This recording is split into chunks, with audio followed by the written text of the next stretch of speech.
full circle. And I'm here today with my sister friend, Kim Carter, and she has an amazing testimony. We crossed paths not too long ago speaking at the same conference.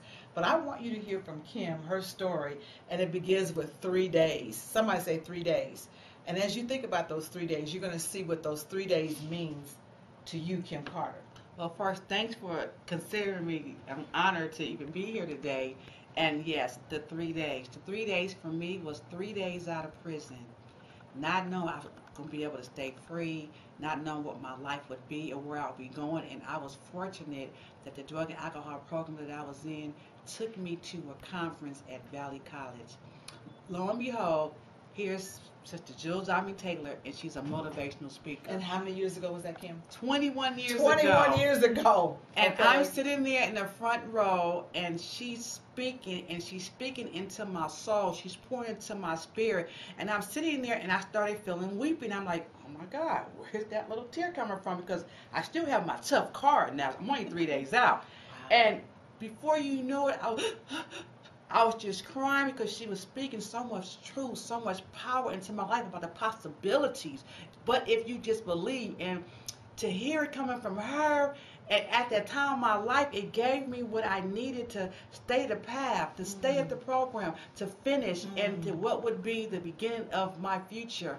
And I mean, I can't tell you that if I had not had that opportunity in those 3 days to see her, that my mind was already playing tricks on me. It was already convincing me that I wasn't in the right place. Yeah. It was already telling me that I need to go back from whence I came. Wow. And I know that was my history of repeated incarceration. And I knew I wanted to change. I knew in my soul I wanted to change, but I just didn't know how. So to have the opportunity 3 days in to hear this woman, I didn't even know. She would say things like, "You're not broke. Your money is circulating." And I was like, "Okay." Right then, mine was all in circulation. Okay, yeah. I didn't have none in my pocket, and she was just saying things that was uplifting my spirit and making me believe that I could believe that my life could change. And so I was just astounded. From that day, I had 2 other opportunities to see my sister. When I seen her, I just lighted up because I know that it was that pivotal moment, the decision between going to the left and going to the right. And being there at that conference with her helped me to choose to go to the right path. She had another conference that came up, and I was able to go, and Sister Carolyn Tillman looked at me and said, "We need volunteers. We need you to give out honorariums." Now, I don't know what honorariums are, but I know 21 years ago. I know I want to volunteer to give out yes. honorariums. And so that she gave me an envelopes full of money. And she said, as these speakers checked in, give them their envelope. So I'm sitting there still in the belief system that I am being trusted by a complete stranger to hold these envelopes. And the first envelope that I need to give out was to Dr. Jill Diamond Taylor. And so I'm constantly having confirmation that you have changed. Your life is going in a different direction. And this woman, it just keeps coming back into my life at different intervals along this journey that I've been on called life. And I mean, it's just been so amazing. And it's just like when I was in the presence of her and her sister, and I didn't have any clothes, but I wasn't going to tell them that. These are fabulous women. They are dynamic. And so I was in donation closets, and I was looking for outfits. So for all of you guys to give donations, to give the best, I appreciate you, because I was able to wear one of those outfits to go to a conference with this woman right here. And then when they decided to go out to eat afterwards, they said, "Come on, girls, we're going to go out to eat." And they invited me. So I felt so honored to be invited, but the truth is, I don't got no money. I can't go with them. And so something about that look in my face, or something that you saw, had you look at me and says, I got you. You just come with me. And I was like, "You got me?" She was like, "Yeah." So I had a chance to be around them even longer. And like a sponge, I just soaked up. This is what normal people do. This is what empowered women do. This is what business women do. This is what sisters who care do. Because I had never been around that. Remember, I've been in prison. Sisters in there who care are not surrounding you on a regular basis. I mean, it's just been so phenomenal. And, long story short, I'm excited. I'm excited right now for her to even be here at Time for Change Foundation. I'm thank you. And where am I? I am at her business facility, Time for Change organization, offices, staff, doing great work, impacting the community. And we're going to talk about that in the second part. You're going to hear about all the wonderful things that she's done to give back. You see, when you've been blessed, you have to give back to the rest. And she's doing that. And you talked, Kim, about your belief system. And in one of my books, I talk about we live by our own BS. That saboteur that says you're not worthy, you're not good enough, you're not smart enough, you just can't do it. And I'm so glad that you were able to overcome that voice, and I was able to plant a seed in your heart. I don't take credit. It was just God's grace that we were at the same place at the same time. And when I think of your story, I think that's not my story. Everybody has a different story, but I wanted to bring her story to you so that maybe you could say, wait a minute, I've been listening to this negative tape in my head. I've been allowing this saboteur to talk me out of starting my business, writing my book, getting clean and sober, going back to college, saying no to abuse. And I'm so proud of you. Every time I would see Kim, I'm like, oh my God, 21 years and you look so good. You look so happy. And I will make sure she remember me. Remember me? Yes, she will. Hey, no, remember me? I'm the one who did. And I'm glad because after 30 years of being on tour, nationally, internationally, everybody becomes a fog. But I cannot forget you, Kim. I cannot forget the positive impact that you've made on the community. And, you know, oftentimes I'm interviewed on the radio or television, and they'll say, well, can you give us a success story? And I'm so busy moving that I never stop to really document and collect those success stories. I didn't understand the importance of that because in a way, it was my saboteur saying, that's being prideful. And every time I connect with you, I realize that it's important that I document.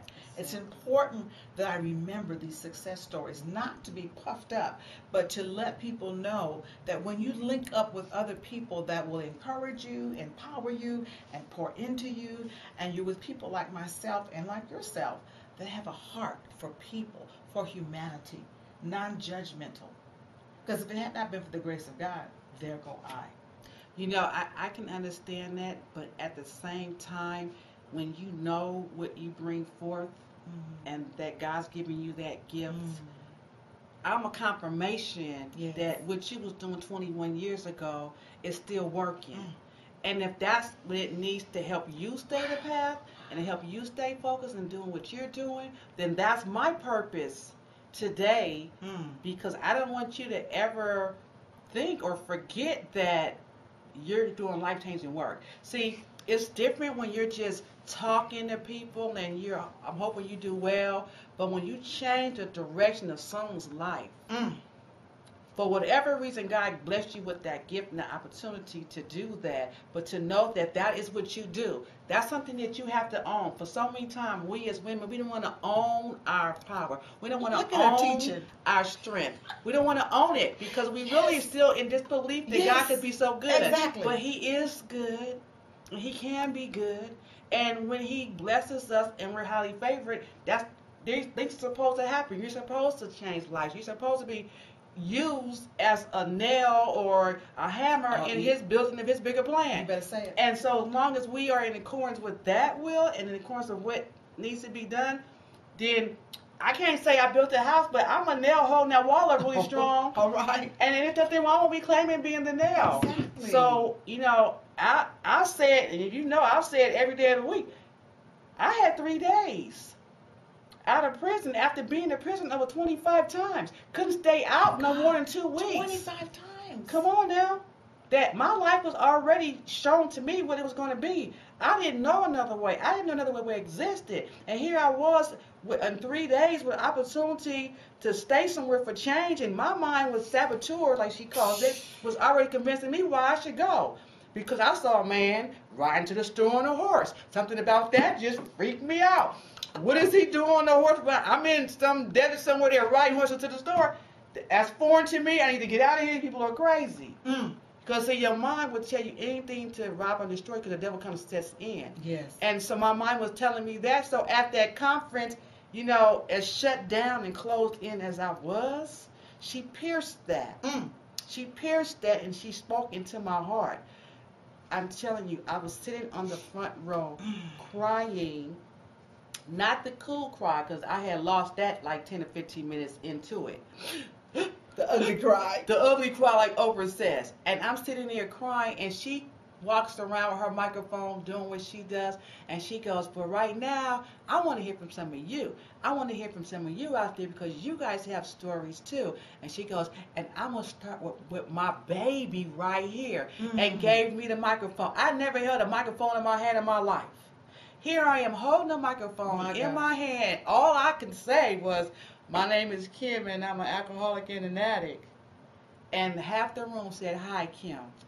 And you know, that day, there were women in that room that came to me that I still have in my life today. Really? That day, they came and took me from the program to 12-step meetings and stuff, and to help me stay on the path, because I shared so honestly and purely at that moment, but I didn't know what else to do because she gave me the mic.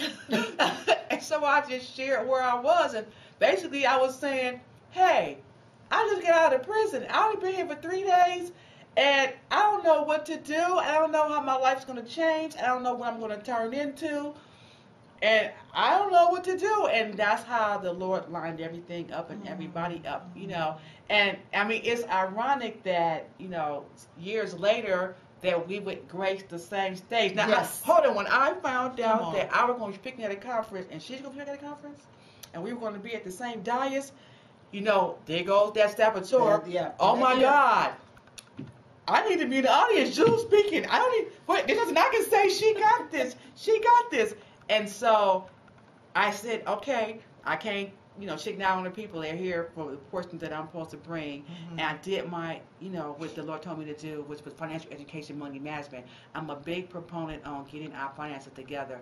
And as a result of that, she was able to hear me share, and I still share at that time how she impacted my life. I'm going to always give her honor and respect, and I love, you know, the ground that she walks on, because I know that there have been people whose shoulders that I'm standing on, and I'm on her neck, I'm on her back, I'm on her shoulder, because now I try to grab the mic and do a little something, and it's all because you are a motivational speaker, truly, truly. And I'm just so grateful for this time with Kim Carter. For those of you who's tuning in, you are listening to Kim Carter with Jewel Diamond Taylor, the Self-Esteem Doctor. And I want you to stay tuned, because we're going to have a second part. You're going to learn what she has been able to manifest, her passion, how she's driven, how she's making an impact in the community. So I want you to stay tuned for the second part of this interview with Kim Carter. You're going to learn about Time for Change Foundation.org in the Inland Empire area of Southern California. Thank you so much for tuning in, and be sure to visit my website, didntgiveup.net. Again, that's didntgiveup.net. Thank you. Wow.